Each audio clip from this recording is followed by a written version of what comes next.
mula Santiago, tapos bumiyaya tayo papuntang Gamo. So nandito siya nagtatrabaho sa may Goto, Batangas, sa may Gamo, malapit sa kampo ng mga sundalo. So confirm, nandito nga siya. So malalaman natin mamaya yung interview natin sa kanya. Nandun daw siya sa, sa bahay na may-ari nitong pinagtatrabahuan niya. So pupunta tayo dun mamaya. Tingnan natin kung... So kasama natin si Carlo, yung bikers ng Pilipinas na hinahanap nyo at yung ang taong pinaghahanap nyo na akala nyo wala na siya. So ito siya, oh.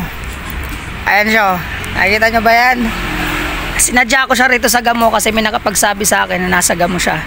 So ito, 2 buwan. Ano na yung buong pangalan mo? Carlo Macañana ako. Ilan taong ka na? Ako yung 21 na ako ngayon nagbabalik.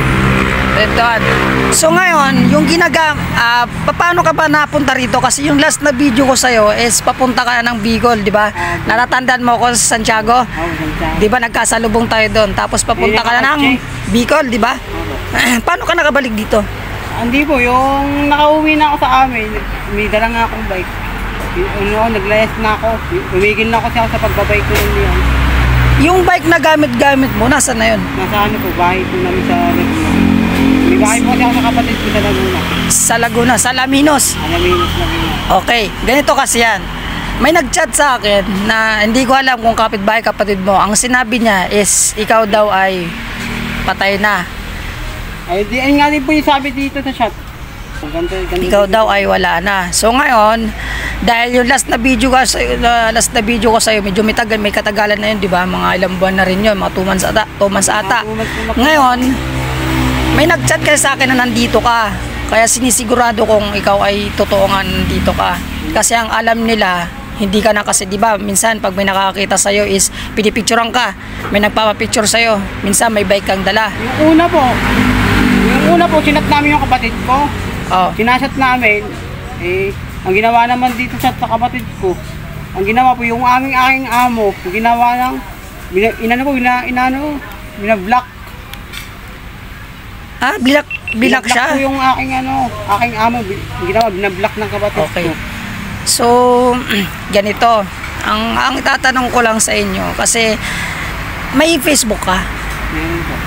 Yung viral mo bang video nakikita mo? Opo, nakita na po nila. Nakita na nila. Tinitingnan mo ba yung mga nagko-comment sa'yo doon? Ha? Okay. Nakikita mo na nababasa mo ba? Lahat ba ng nababasa mo ron sang-ayon ka ba sa mga binibintang sa'yo doon? Hindi po. Hindi totoo? Hindi po totoo. Wala, di ba? So ibig sabihin, talagang sadyang ang ginagawa mo lang is magbike ng magbike. Magbike lang po talaga. Tapos hindi mo naman obligasyon, hindi mo na rin naman talagang sinasadyang manghingi sa mga tao, di ba? Na kusa ka binibigyan ng pera. Hindi ko naman po talaga sinasadya manghingi. Nagbabike kasi ako. Nakikita lang nila ako, binibigyan nila ako ng pang-budget. So, bigyan ko. Bakit tumigil ka sa pagbabike?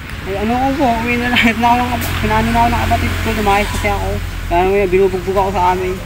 Kaya galing po ako sa Ilocos. Yan sa Ilocos ka na naman galing? Ano yun? Nung galing ka sa Ilocos, meron kang bike? Hindi.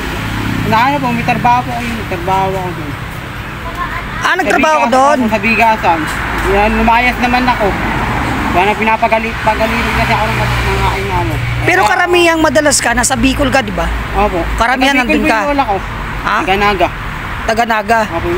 Yung lola mo. Yung bird na yun, Naga po talaga yun. Bicol talaga. Pero may sinasabi kasi dito sa mga comment, yung mga nakakilala sa'yo is ikaw taga-Pampanga. Pampanga po yung na yun. Yung pagbabay ko, naikot talaga. Yung ka umiikot sa Pampanga. Palabas. Kaya taga-Pampanga ako. Palabas ka na. Naikot sila sa okay. Palabas na ako ng Norte. Papunta na saan yun? Yung galing ka Pampanga? Paano na po ako? Pabalik na ako ng... Bicol. Bicol na. Pagdating ko ng Bicol, pupunta ako ng Tugigaraw, sumakay ako ng bus, sinakay ko yung bike ko pa ganito. Pag nakabalik uli ako ng Laguna, kukunin mo ulit yung bike mo? Kinuha, yung nasa Laguna na po ako, umuwi na ako sa kapatid ko. Sunod, lumayas ako, gawa ng ginugulpi kasi ako ng... Paano ka napunta ng Ilocos kung wala ka ng bike? Nagtrabaho ako doon, ng bigasan. Nagtrabaho ka doon, bigasan? Lumayas ako sa amo ko doon, naglakad ako, kaya sila nakakita sa akin, kinukop nila ako. Oo nga, may nagkwento kasi sa akin. Yung nagpasok ka sa'yo dito yata, ang isang tricycle driver. Opo. Pinasok ka rito kay madam. Opo. Tapos tinanggap ka ni madam. Oo, yung ang sabi naman doon sa kwento is mabait ka naman daw, masipag, Masipag naman po ako. Kasi tumutulong, tsaka isa pa, hindi lang yung trabaho mo dito eh, kung all around, parang ganon. ako po, libre na rin din po ako sa Oh, kabilang. kwento kasi ni nanay, yung anak ng may-ari, tama, ay nanay ng may-ari is masipag ka raw. Masipag nga po. Sipagan mo lang, tsaka yung... Duty po kasi ako din sa baba. Mamaya po, duty na naman ako sa isang calendar yan. Bagong bukas na. Sa asawa niya po, pulis kasi yung asawa. Okay, so ito gagawin mo kung sa total may Facebook ka na, yung mga Okay, comment kasi doon. itong tablet ko to, hiram ko na po sa amo ko. Pinahiram po ako para pinahiram niya. bilibangan po ako. Okay. Mabait naman So, po. ayan guys, no, nakita nyo na.